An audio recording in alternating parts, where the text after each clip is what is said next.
आइए आज सुनते हैं एक ऐसे मोची की कहानी जिसकी सादगी में एक बहुत गहरा सबक छुपा हुआ है। ये सिर्फ एक किस्सा नहीं, बल्कि इस सवाल की तलाश है कि असल सच्ची दौलत आखिर होती क्या है। इस एक जुमले को ज़रा ज़हन में रखिएगा, क्योंकि ये हमारी पूरी कहानी का निचोड़ है। हमारे मरकज़ी किरदार हसन की ज़िंदगी का वो उसूल जो हर आजमाइश में उसके साथ रहा। तो कहानी शुरू होती है हसन से, एक बहुत ही गरीब मोची जिसकी पहचान उसके चेहरे पर हर वक्त रहने वाला सुकून और उसके हाथों से आती चमड़े की महक थी।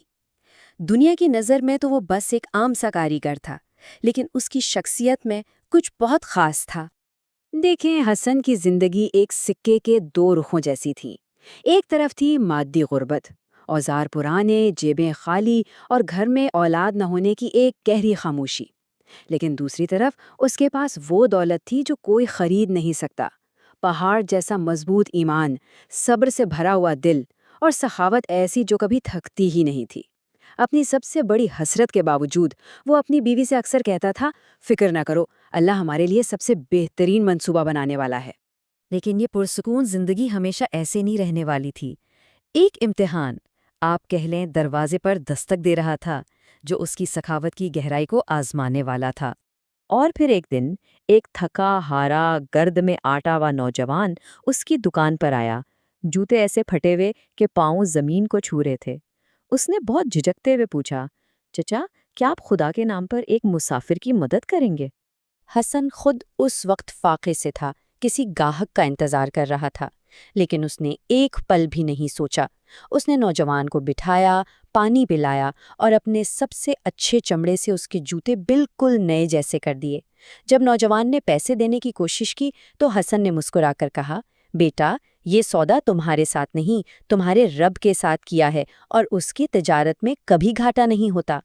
सखावत का ये इम्तिहान तो गुजर गया, लेकिन अब एक बड़ा चैलेंज आने वाला था।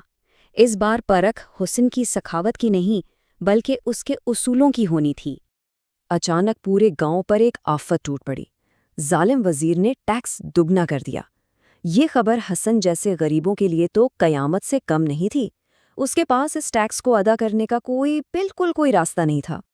और फिर ऐन उसी परेशानी के आलम में वही नौजवान वापस आया, मगर इस बार वो शाही लिबास में था। वो कोई और नहीं, बल्कि उसी जालिम वजीर का बेटा था। उसने हुस्न के आगे 50 सोने के सिक्कों से भरी एक थैली रख दी। 50 सोने के दीनार? ये रकम तो हसन की हर मुश्किल का हल थी। टैक्स, किराया और गुर्बत से हमेशा के लिए छुटकारा। एक लम्हे को उसके दिल में आवाज आई, ये तो खुदा की तरफ से इनाम है, कबूल कर लो। लेकिन हसन ने बहुत नरमी से वो थैली वापस कर दी। उसने कहा, बेटा, जो सौदा मैंने अल्लाह से किया है उसे दुनिया की किसी कीमत पर नहीं बेच सकता। ये एक ऐसा जवाब था जिसने वजीर के बेटे को बिल्कुल हैरान कर दिया। हसन की ईमानदारी रंग ले आई। वजीर ने सबके सामने इसका सारा टैक्स माफ कर दिया। लेकिन ये खुशी बस कुछ ही देर की थी। अभी लोग गए ही थे कि दुकान का मालिक मकान आ गया और कहने लगा, वजीर ने अपना टैक्स छोड़ा है, मैं अपना किराया नहीं छोड़ूंगा। और अब कहानी इस मोड़ पर आ पहुंची जहां हसन को अपनी जिंदगी का सबसे बड़ा और शायद सबसे मुश्किल फैसला करना था। ये उसकी हमदर्दी का आखिरी इम्तिहान था। मालिक मकान अपने किराए पे उड़ा हुआ था। जब कोई रास्ता न बचा तो हसन की बीवी ने एक पुराना संदूक खोला और उसमें से अपनी सास का दिया हुआ हार निकाला।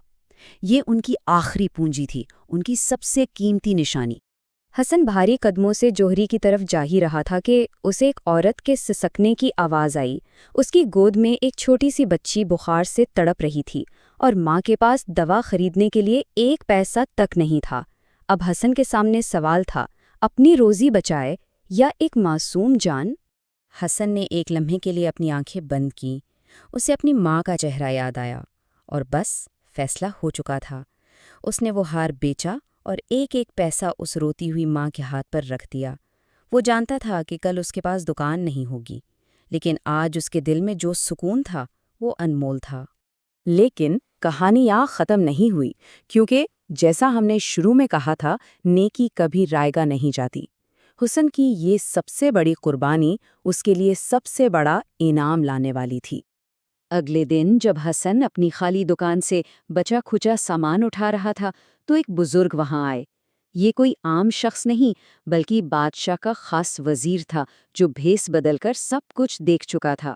اس نے حسن سے کہا، کل صبح محل میں تمہارا انتظار ہوگا، بادشاہ اس شخص سے ملنا چاہتا ہے جو خدا سے تجارت کرتا ہے۔ محل میں وزیر نے حسن کے سامنے 2 چیزیں رکھیں۔ ایک طرف ایک بہت ہی قیمتی ہیرا جو اسے گاؤں کا سب سے امیر ترین آدمی بنا سکتا تھا، اور دوسری طرف کچھ چابیاں، ایک یتیم خانے کی چابیاں جس کی ذمہ داری کے بدلے اسے صرف ایک معمولی سی تنخواہ ملتی۔ حسن نے ہیرے کی چمک دیکھی، لیکن جب اس نے آنکھیں بند کیں تو اسے اس بیمار بچی کا چہرہ نظر آیا۔ اسے ہزاروں یتیم بچے نظر آئے۔ اس نے ہیرے کو ایک طرف کیا اور کہا، اس محل کی کیا قیمت اگر روح خالی ہو؟ میں خدمت کا راستہ چنتا ہوں۔ اور یہ اس کی آخری اور سب سے بڑی جیت تھی۔ اور اس دن کے بعد حسن کی دنیا ہی بدل گئی۔ وہ سینکڑوں یتیموں کا باپ بن گیا۔ سال گزرتے گئے اور اس کی دیکھ بھال میں پورا گاؤں خوشحال ہو گیا۔ اور پھر جب وہ بوڑھا ہو گیا تو خدا نے اس کی وہ دعا بھی قبول کر لی جس کے لیے وہ ساری زندگی تڑپا تھا۔ اس کے گھر میں بیٹے کی پیدائش ہوئی۔ یہ اس بات کا جیتا جاگتا ثبوت تھا کہ خدا کے راستے میں دی گئی قربانی کبھی ضائع نہیں ہوتی۔ تو حسن کی یہ کہانی ہم سب سے ایک سوال پوچھتی ہے، اصل دولت کیا ہے؟ وہ جسے گنا جا سکتا ہے یا وہ جسے صرف محسوس کیا جا سکتا ہے؟ سونا، چاندی یا ایک ایسا دل جو دوسروں کے لیے دھڑکتا ہو؟ اس کا جواب شاید ہم سب کو اپنے اندر ہی تلاش کرنا ہے۔